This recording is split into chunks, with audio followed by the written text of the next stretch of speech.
Welcome back to the Quilty Little Christmas Quilt Along. Today is July 25th.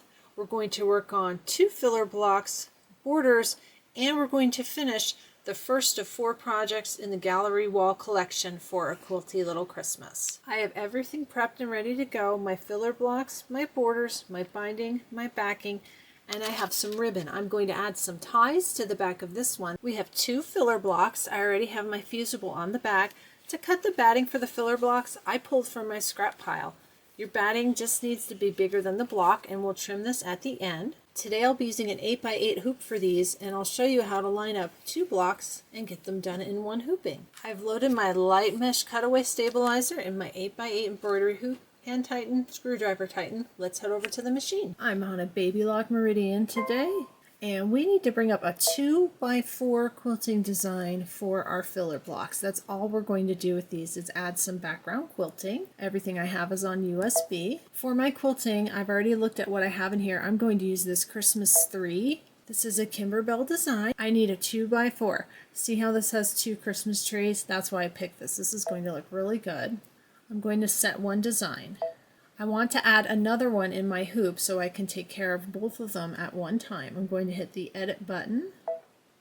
And I'm going to hit this button over here with all these little blocks. That's going to allow me to duplicate what's on my screen. When you look at the top, this represents up and down, and this is right and left. I want the right and left, and I want to go ahead and add one. Like this, they're right on top of each other. I don't want that. I want a little space in between. I'm going to add a little space. That should be good. And then I'm going to go ahead and move everything. There. So all I did was add and then move. Up here you can see it shows pictures of hoops. This will fit in the 8x8 hoop that I'm using. The other hoops that are grayed out are 4x4 and 5x7, so they wouldn't work for this. I'm going to hit OK and embroidery, and I'm ready to go. You can see it duplicated everything on the screen. You can see it duplicated everything. It'll do the first step twice, then the next step, then the next step, then the next step. Let's go ahead and do both of these together. First thing we're going to stitch out is our batting placement line. I've got the 2 rectangles. I've got my scrap batting, which clearly is big enough. This is another way you can figure out the size of your batting if you're using scraps. Let it stitch out the placement line, and then make sure you have enough to cover it. You could always test it with whatever scraps you have on hand. Now we're going to stitch the batting tack down line. Go ahead and trim away any extra batting that's outside of your tack down lines. Our next step is the fabric placement line. Now we need to place our fabric. Make sure you completely cover that fabric placement line. Tape it if you'd like. I don't think this is going to slide. The fabric kind of sticks to the batting. We're going to stitch our tack down. Watch those fingers. I should have used tape. I'm going to stitch out my Christmas tree background quilting. If you're using the background quilting bundle, the instructions say to use KDQ 343 Christmas 14 2x4. But I've got my Christmas trees. I'm going to stitch that out. I'm using the color cream. These are all done. I'm going to go ahead and take this off my machine, take them out of the hoop, and set them aside. We'll trim them later. I'm also going to put in a full bobbin. We're going to work on our borders next, and I don't want to have to change my bobbin while I'm working on the borders. We're going to work on our borders next. Depending on if you're doing the block by block quilting or the standard size, the width of your border is going to be different. Mine are cut for block by block quilting, 2-inch by width of fabric. If you're using the quilting bundle, you're going to use KDQ 347 Border Christmas 7, the 1-inch widths. I'm going to be pulling a different border, and it's labeled for dark green. Let's talk about border fabric prep. If you did the Star Spangled Beauty quilt along with me, I had the dark blue border and I was getting poke through underneath. All the white was coming through. Somebody suggested I try the Pellon SF 101 on the back. Here it is. All the rest of my blocks so far have had the Kimberbell fusible. This has the Pellon SF 101. We're going to try that today. To get batting ready for this, I pulled from my scrap pile again. I've got some odd sizes. We're going to be doing the border in pieces through our hoop. So odd size batting, scraps of batting are great for quilting your borders in the hoop. Let's look at selecting hoop size for your borders. My 2 largest hoops are 12-inch and 14 inch. I'm working with a width of fabric strip, so that's about 42 inches. Divide 42 by 12 and 14. By 12, 3.5, you can't do half a hoop. It would take 4 hoopings. 42 divided by 14, 3 hoopings. I'm going to use my biggest hoop. This is how you can figure out how many hoopings you need for whichever size of hoop you're working with and compare your hoop sizes. The instructions say to use dark green. I've got these 2 greens in my basket for this project. I think I'm going to go with this really dark green, which I pulled for forest green. I think it will blend in better with that darker background. Here's the color I'll be quilting my borders with today. I'm going to load my light mesh cutaway. They come in 2 sizes on the roll, 12 by 10 and 20 by 10. The 20 by 10 fits my larger hoop better. We're back at our machine. We're going to load our border files. USB. I have everything in my Quilty Little Christmas folder. For my borders, I'm going to be working with files that came with the Clear Blue Tiles Essentials set. We're going to bring those up. And I already looked at both of them. There's loops and swirls. Loops is a simple down, loop, down, loop, down, loop. It's nice. It's kind of plain. The swirls is a little fancier. I'm going to go with that today. We're doing block by block quilting for this project. And I have to have a 1-inch width border file per the instructions. And I'm using a 14-inch hoop. Here's a 1 by 14. That's exactly what I need. I'm going to set that and I'm going to duplicate it just like before so we can do both borders at once. We're going to add over to the right again. And then I'm going to slide them over just like before. And then I want to add some space. Here's that button where it shows the arrows going out. Plenty of space because I'm working with scrap batting that's kind of fat. It's fatter than what I need, but we're going to be tacking down our batting and trimming, so I'm leaving myself a little extra room. Those are ready. I'm going to actually save this to my machine in case something happens. We're all set. You can see on your screen it only shows one picture, but again, everything is duplicated, so it's going to do everything twice. I have my dark green loaded. We're going to start with a batting placement, and then we'll have a batting tack down. I'll go ahead and run those 2 steps together, and then we'll pause and come back after the batting tack down.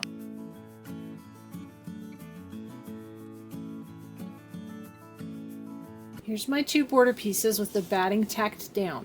We're going to trim everything outside the stitch line, just like with our blocks. Even extra that's hanging off, go ahead and trim it. Once your batting is trimmed, you need to stitch your fabric placement line. Once you've got those fabric placement lines, you can cover that with your border strips. Mine still have the selvage. We're going to tape this at the top, so I need to make sure I extend my selvage beyond the stitch line. Here's the setup for that. I've got tape across the top, and then I laid them down, smoothed them, made sure I was covering the lines, and put a piece of tape on the bottom. Same thing for this. Tape across the top, lay it down, smooth it, tape it across the bottom. Your extra fabric just needs to hang over here. Don't cut this. Just let it hang there, and we're going to stitch our tack down line. Everything is tacked down. So far, I don't see any white poking through. Now we're going to do the quilting. That's going to be the real test of this backing, and see how that turns out. Once everything's quilted, take your hoop off your machine. We're going to go over to the table and I'll show you how to trim these and then line them up for the next hooping. Go ahead and take your tape off. You want to trim away the stabilizer. Do not trim your borders. Make sure you don't cut them. Just get rid of the extra stabilizer on all sides and separate the 2. It does not have to be cut exact. Here's my 2 border strips. I didn't cut this exact. You don't have to. We're going to trim these at the end. Just get it cut enough to get it out of the way. What I will do is on our bottom part, you can see the stitch line right there. I'm going to go ahead and trim this a little bit more exact. That's going to be where we line up for our next border. So we want to get any extra out of the way. Set these aside. Hoop your next piece of stabilizer. Go to your machine and stitch your batting placement. Place your batting, stitch the tack down, trim the batting, stitch the fabric placement line, Then we'll come back here. It's exactly the same as we just did, so I'm not going to film it. We'll pick up here after all those steps are done. We're ready to attach our strips for our second hooping. We've done our batting placement, tacked it down, did the trimming, and then we've got the fabric placement line. You should be able to see that in the dark green on the outside. Grab your strip, the one that you already did the first section, fold it along this line, just like that. And what we're going to do is match the bottom of this to the top of this. I'm going to pull this towards me. So you've got the quilted side here. This is not quilted.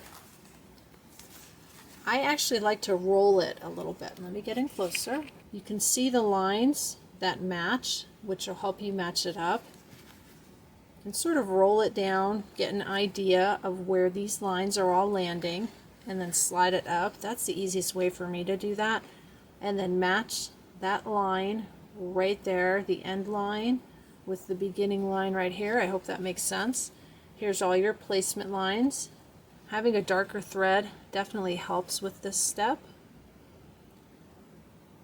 Just take a minute, match it up. That looks good. Pull that out of the way, and you want to tape this. Now it's going to start stitching right there, so I'm going to put my tape a little bit above that line so it doesn't get stitched on and I don't have to worry about removing it. After I have it taped, I pull it back and I look at it again. I double check, and then I roll it. I'm kind of rolling it down, making sure everything matches. Looks great. Then you'll take that, smooth it out,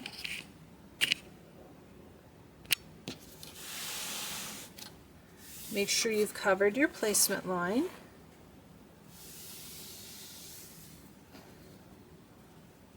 That looks good. And then add a piece of tape here past the stitch line. That way you don't have to worry about picking out tape from the stitching.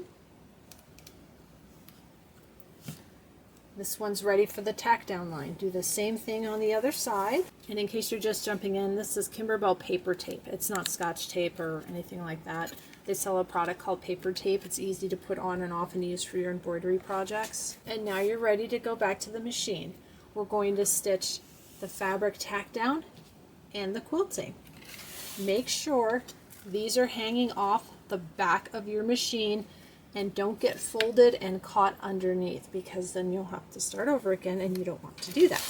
Same thing with any extra fabric on this line. Make sure they're hanging off the front of your machine. Double check, make sure your strips are hanging off the back and they're not caught underneath your hoop, and the extra on the front is hanging down the front. And we'll go ahead and stitch our tack down line. You'll be able to see if it matches up right away. If it's a little bit off, like a couple of threads in either direction, you're not going to notice unless you stand in front of it with a microscope, so don't worry about it. Here we go.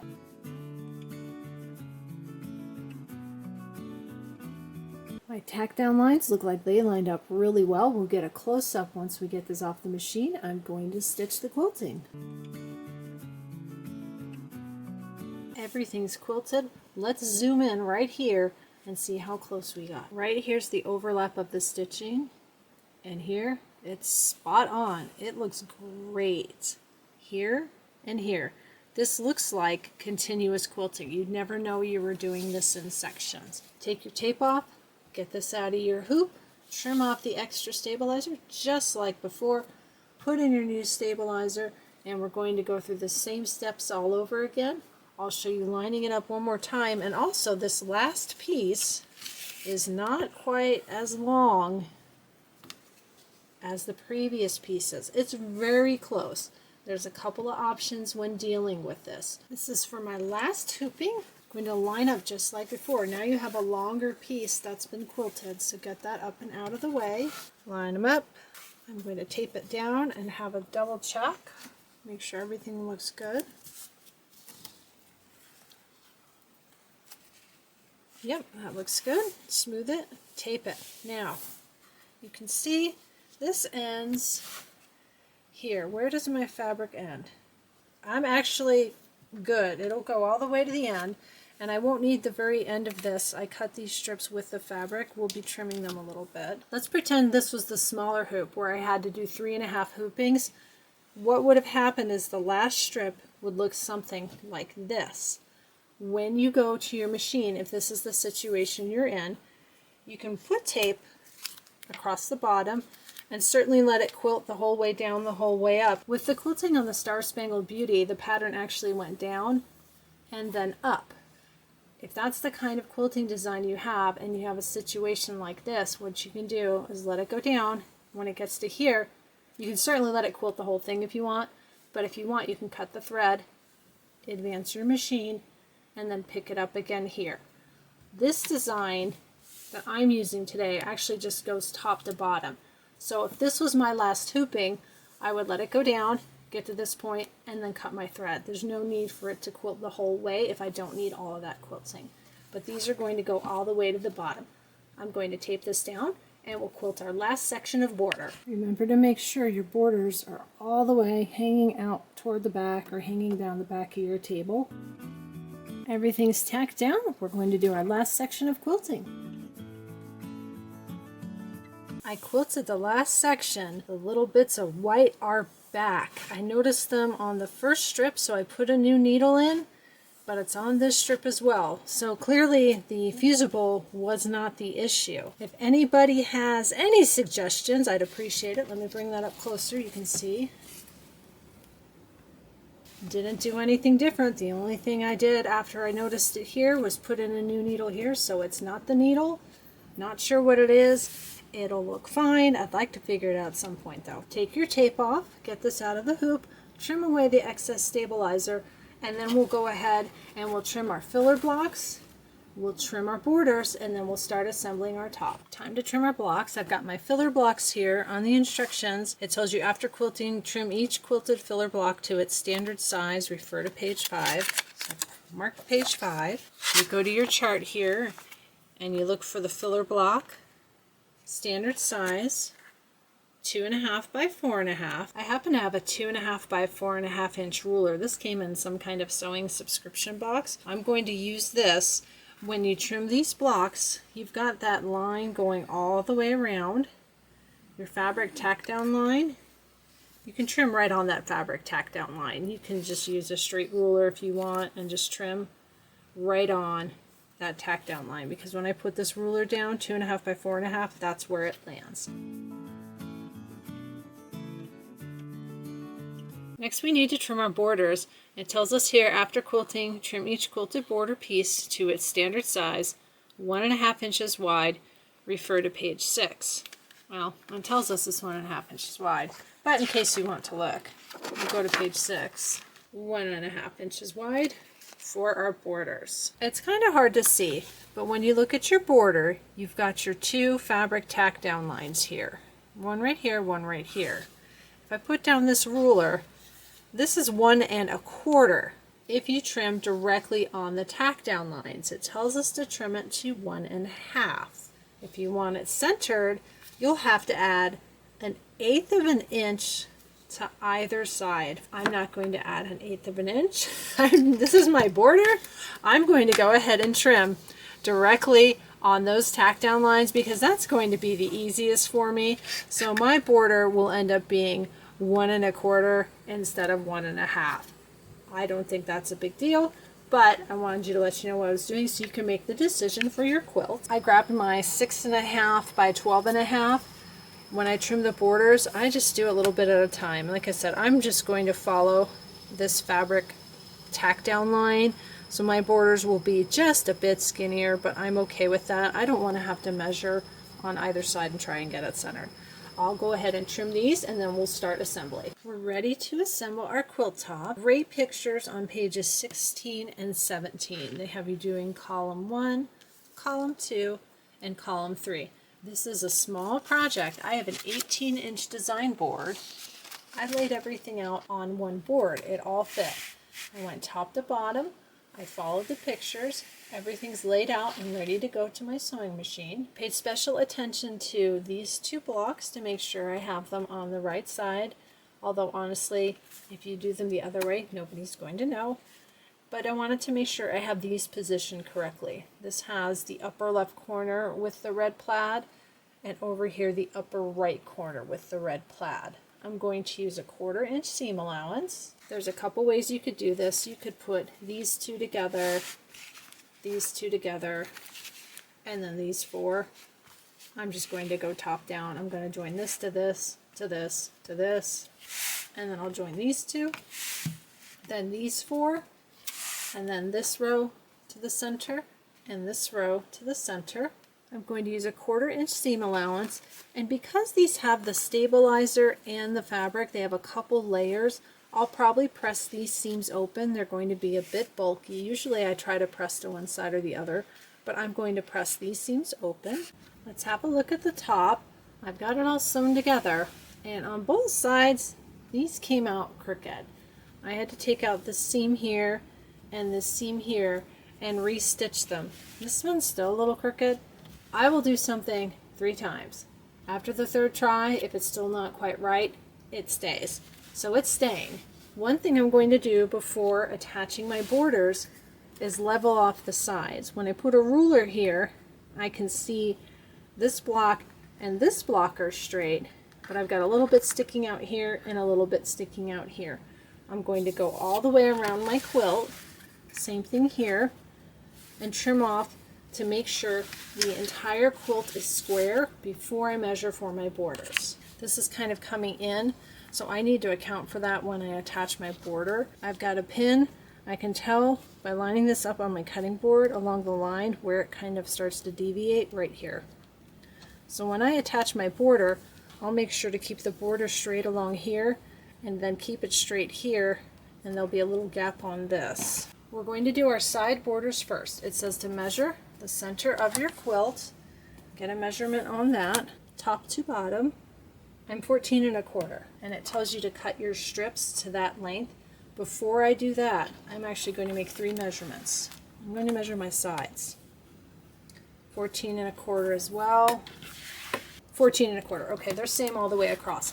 I like to do middle and both sides. That way, let's say I had 14 inches, 14 1/4, and 14 1/2. I would cut everything to 14 1/4 and ease it in on the sides. That way, when it was done, it would be even. But I've got 14 1/4, so I need to cut 2 border strips to that. These are more than long enough, and you've got 2. I'm going to cut off the selvage edges on these and then cut 2 14 1/4 inch strips. These are going to go on the sides of your quilt, so you'll put right sides together and attach your border, 1/4 inch seam. And how you adjust if you've got a crooked top like this, you can pin. Here's where it's straight, here's where it's crooked. I decided to use clips. I don't feel like sticking myself today. I line this up, clip, I'm going to clip, make sure that's all clipped real nice. And I did this from the front so I could look at it and make sure it continued straight. I lined up my straight edge. Now when you look at it from this side, see the little bit of green? That's where it's crooked, but that's how I want to sew that on. That's easily within 1/4 inch. I won't have a problem with that. I'm going to do the other side the same way. Let's do this one together in case you have the same problem. I'm going to line that up there, straight. Line it up straight, because this part is straight.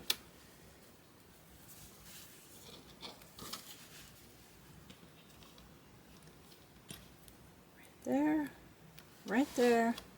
I know it's crooked there. I can pull out that pin. I can pull out my other pin too so I don't stick myself. It's just straight here.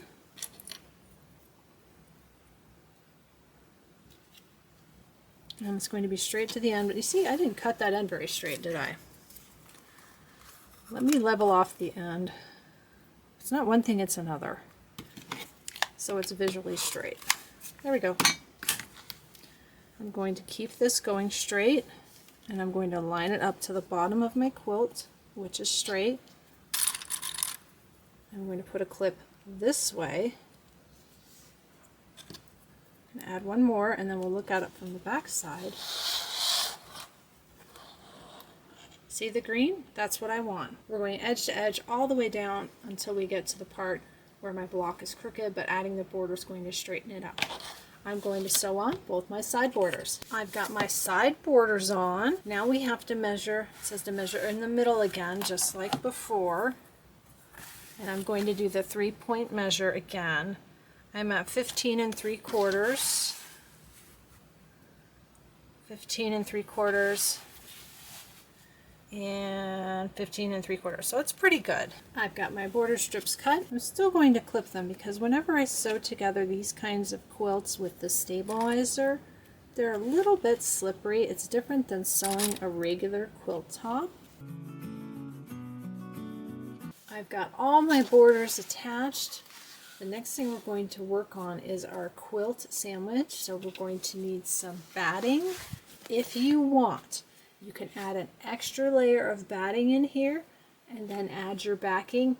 I'm just going to work with my backing because it's already quilted. I don't feel like I need to add another layer to it. Here's the backing fabric. It says to cut it 19 inches square. Mine's actually cut a little bit bigger. I wanted to make sure that I didn't cut it too short. What we're going to do is get our quilt top.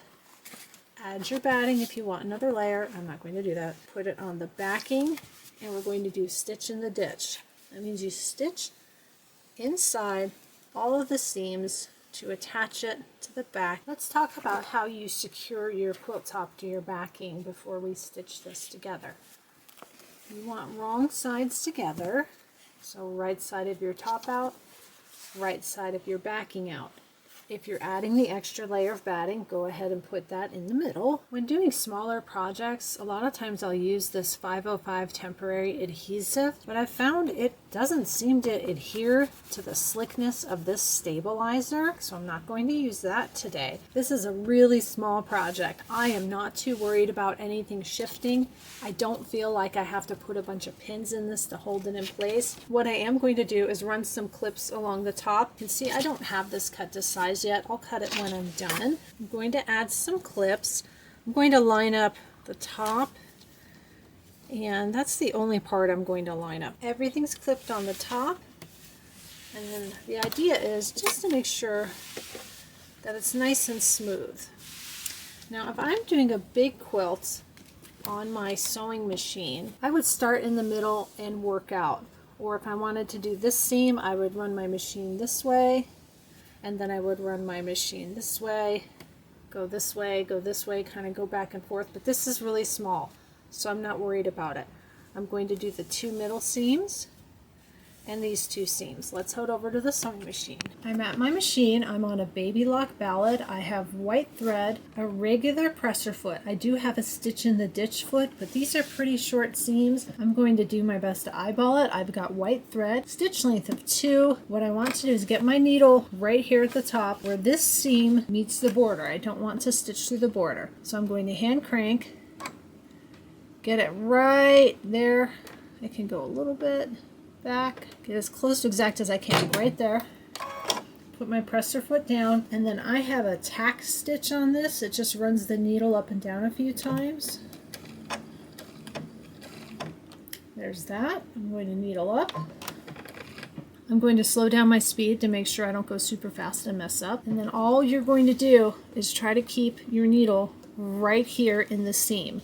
I picked white thread because most of these fabrics are white or off-white with the exception of the 4 square at the bottom. I'm going to go ahead and just slowly stitch in the ditch is what they call it. Just like that. Take your time with it. If your presser foot has a little mark like mine does in back, there's a little groove right here. You can line up that groove with your seam, and then your needle will be right where it needs to be. It's almost easier than watching the needle. Now I'm at the part where I don't have white fabric here. I have it here. If you're not comfortable stitching exactly inside that seam line, just move over to the lighter colored side so you don't see your thread. And if you do get onto this side, honestly, it's not going to matter. Nobody notices unless somebody gets right up to it and they happen to be a quilter and know what they're looking for. Otherwise, it'll look like quilting. I'm getting near the end and I don't want to run onto my border fabric. I'm going to go one stitch at a time. Get it as close as I can to the end. I think I can get one more stitch. Yep, now I'm going to use that tack down stitch that I have on my machine. Cut my thread. And the seam is all done. Let's have a look at it. I can see right here the thread disappears, then I see it a little bit on the white fabric there, it disappears a little bit on the white. I'm pretty close to inside that ditch the whole way. Blend it in really well. I'm going to do the same thing. I'm going to move over and do this seam next, and then I'll do one border and the other border.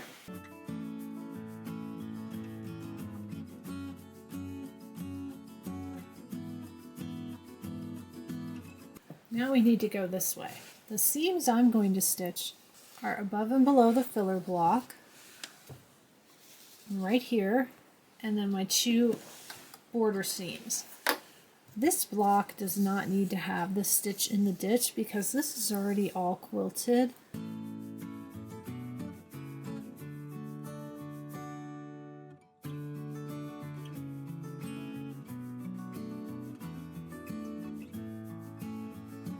I have to trim the extra backing fabric off. I'm going to do that, and then we're going to talk about adding some ribbons, a label, and our binding. Let's talk about labeling our quilt. I have some of these nice little woven tags. I did get these from Fat Quarter Shop. I bought them a few years ago. They were on sale, and I bought 5 or 6 packages. They've got some empty space. You can write on these. I use one of these Pentel gel rollers for fabric, and I'll write my name and the date, my city and state, and then the project. And before I put in my binding, I'll put it down at the bottom like that. I stitch my binding on the back and bring it around to the front and machine bind. This will help it get caught in the binding. I'm also going to add some ribbon at the top so I can use this as a hanging quilt, and I can use the ribbons to tie it. I have a nice quilt ladder. This is inexpensive ribbon. I cut 4 pieces. They're 12.5 inches because that was the length of my ruler, and that made it easy. On the ends, I added some of this fray check and I let it dry. Generally it dries clear. These are a satin ribbon. I can actually see a little bit of the fray check, but I really don't care. That's fine. It doesn't bother me. There's not much that bothers me. This is crafting. You should enjoy it and have fun. Try not to get stressed about it. What I'm going to do with these is put them together like that. And I'm going to clip 2 there and 2 there. And what I'm going to do is match them on the front. I'm going to go in the center of the snowflakes.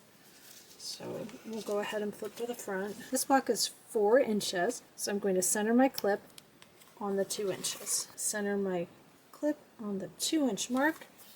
Those are ready to go. Flip it to the back. These in those clips like this.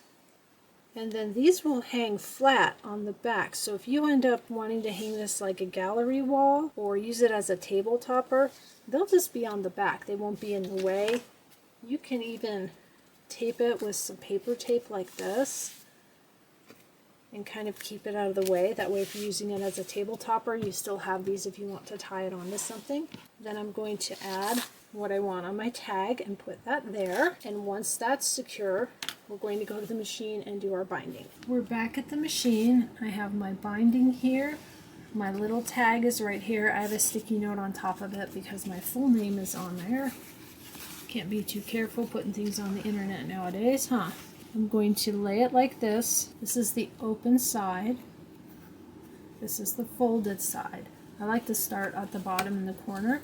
I want some extra up there. I'm not going to start right at the edge. I'll start right about here. I have a stitch length of 2. I'll walk you through binding on this video, and then the rest of the quilts for the gallery wall, we'll go ahead and skip this. People can refer back to this video. I'm going to go ahead, put the pressure foot down. Again, stitch length of 2. Make sure I'm all lined up here. Make sure my tag is going to get caught in the seam. We're going to go until about 1/4 inch from the edge on the bottom side, which is out of frame. Let's go ahead and stitch that direction. I'm going to keep my needle in for the moment. I'm going to lift my presser foot. I'm going to turn my quilts. Now I'm going to bring my needle up. Here's how I do my mitered corners. This works for me. If you've got another way, that's fine. I like to fold this up like this. You don't want it too far. You want to match the edge of the fabric with the corner right here. And you want a 45-degree angle, so not wonky like that. 45-degree angle like that.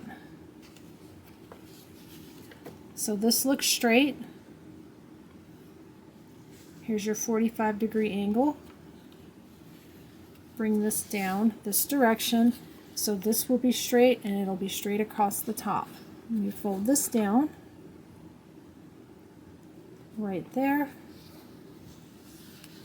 When you do that right, this lines up straight here, and then you can see here's the underlayer right there, or here's the piece underneath, whatever you want to call it, and then this lines up right on top. You've got the fold right here, and I did not cut these threads. I leave the threads and I tuck them in as I go around. We're going to slide this under, go straight to the other edge, and do the same thing. I'm checking that seam underneath here to make sure it's poking in the right direction.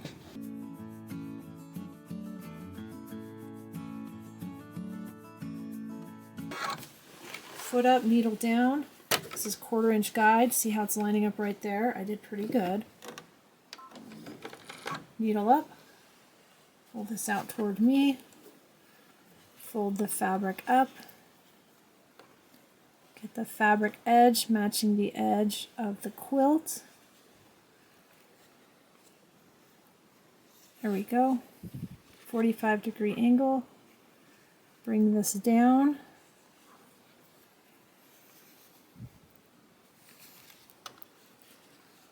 Looks pretty good. Double check and slide it back under. Now it's poking up just a little bit. I'm going to refold that. Usually on every quilt that I do, I end up with one corner that for some reason is a little funky. But it all works out. We'll go around to the front and I'll show you how to get the mitered look on the front. Now as we go this way, watch for your ribbons. If you've got ribbons, make sure they're tacked down and they're nice and straight.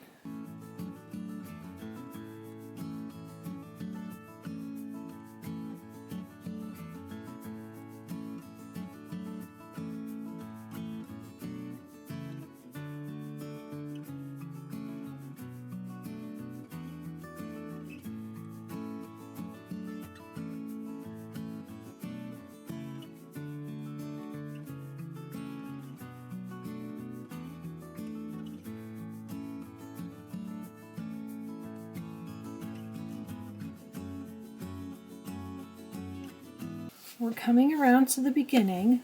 What I like to do, open this up, fold it over, gives you a clean edge.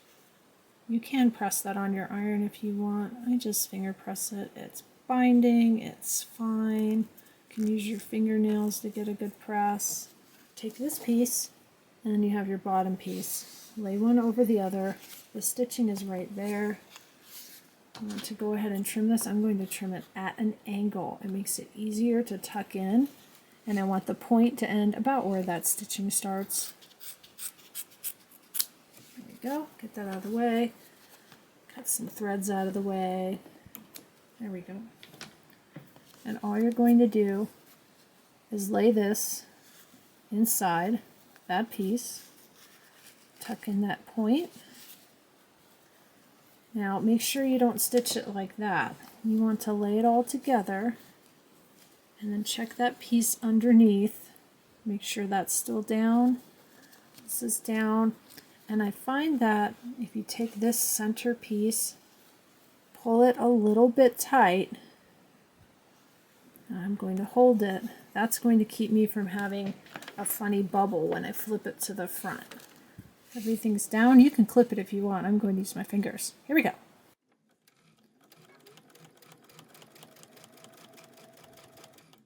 Here's my fabric fold. I'm going to hold it there with the scissor. There we go.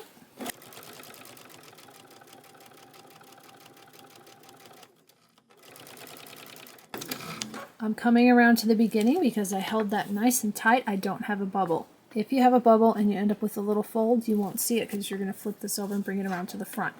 I'm going to run over my starting stitches and then go back and forth before I cut my thread.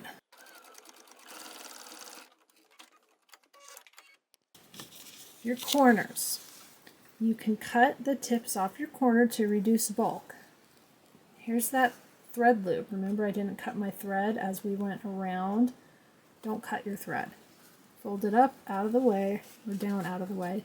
You can cut the little corner off. Don't cut your threads. You'll see that you've got a stitch line here and here. If you do cut your threads, put it on your machine, stitch and stitch, you'll be fine. It's just easier if you don't have to go back and do an extra step and re-stitch. Get your thread loop out of the way, cut your corner, go all the way around your quilt, and cut all 4 of your corners. I'm going to take off the foot that has the guide because I don't need the guide anymore. And I'm going to put on a regular foot because when we stitch our binding, the guide would be in the way. I'm going to start on the bottom again. Some people like to flip it and clip it, take it to the iron, flip it and iron it. Now you can see when I bring out around my binding, it's covering some of my quilting and I've got a skinny border. Remember when I cut my borders skinnier than it said in the instructions? That's the difference. So mine's going to look a little bit different than yours if you cut your borders correctly. For me, I'm fine with that. If you cut your borders like mine and you're folding and you said, gee, I don't really like the way that looks, I'd like the borders to be bigger, pull your binding just that far. You've got the line from where we just attached the binding on the back. You can match the fold of your binding just over that line, and then you can stitch like that. Me, I'm good. Skinny border. It's good. I've got it brought around. I'm going to start in the bottom corner. I'm going to change my stitch length to 3. I think that looks better with the binding, and I need to be careful where my fingers are. This has a big giant presser foot on it called a digital dual feed foot, and I usually squish my fingers when I do binding. It doesn't hurt, but I'd like to not squish my finger. I'm going to bring that around, put the foot down, and I'm going to start here and then we'll do the corner together. We're coming up on our corners. 2 ways to do this. How I learned this, and I learned everything that I know about quilting from YouTube, is to press it flat and to bring it up. This one came out really nice. I've got a nice angle there. Some people like to do it the other way. To bring this up and then to press this down. Whenever I do that, I don't get a good angle, but again, I've been practicing this way. There's my little thread loop. Tuck it underneath. I'm going to flatten this. Pull this. Fold it up.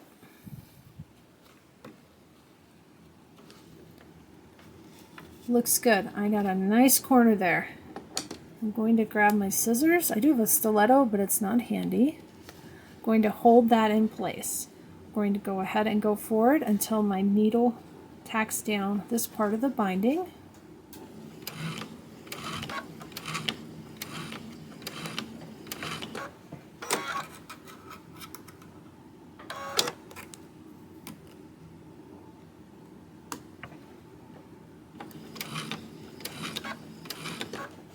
There we go. Now when I turn this, I'm a little far over this direction. What I'm going to do is needle up, scooch it over just a little bit, hand crank, needle down, foot down. here we go. And I'm going to guess one of these corners isn't going to match up as nicely. So let's stitch our binding together and check all our corners.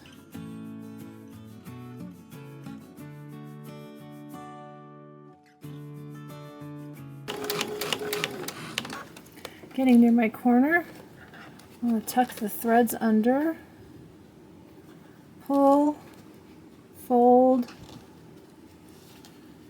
That looks all right. We'll hold that down. It's not perfect. I can see that the edge of my fabric is here instead of here. Pull it. Now it looks good.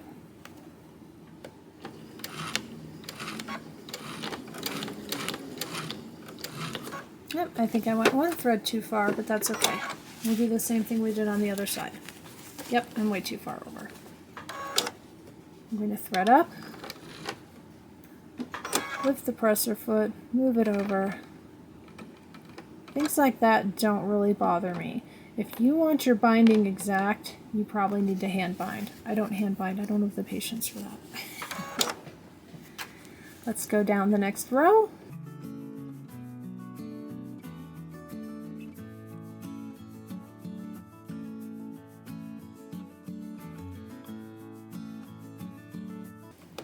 Okay, we're at another corner. Lift, fold. This one's a little bulky, but it still came out. Go ahead and make sure that thread is tucked under.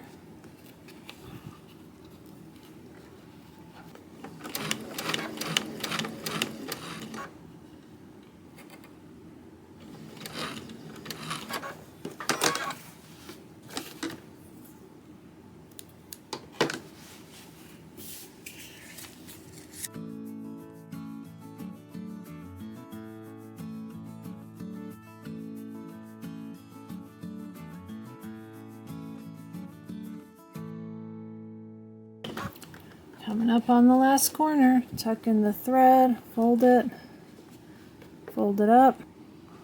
They all came out pretty good this time. If I have one that doesn't come out, I'll show you how to fix it. Generally, when I say it doesn't come out, what I mean is something will be off. Like you'll go to fold it, and maybe it'll look like that, or it'll fold up and you can't get the corners to match. All I do when that happens is I fuss with the fabric. So if the fold is, here, let's pretend this doesn't work. Going up like this instead of toward the corner, I'll just roll it. I roll it under.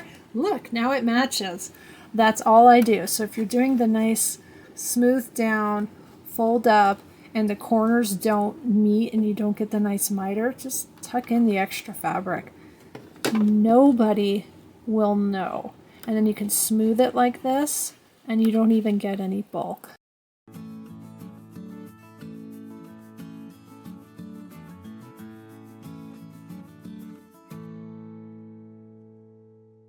We're coming up on that fabric joint. Try to avoid that. Make sure your inside piece pulls up fully into that fold of your starting piece. Sometimes you just have to kind of squish stuff around and make it work and make it look good. It's fabric. It can be folded, pulled, stretched, manipulated. I can feel the bulk underneath here, so I'm going to go a little bit slower just to make sure I stitch it straight.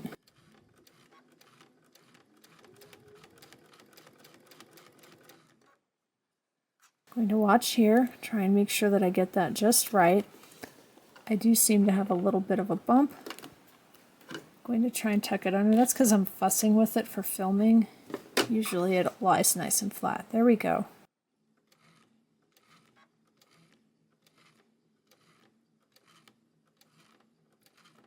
Ooh, that went really well. Then we'll go ahead and finish, and then when I get back to the beginning, I'll go back and forth again before I cut my threads.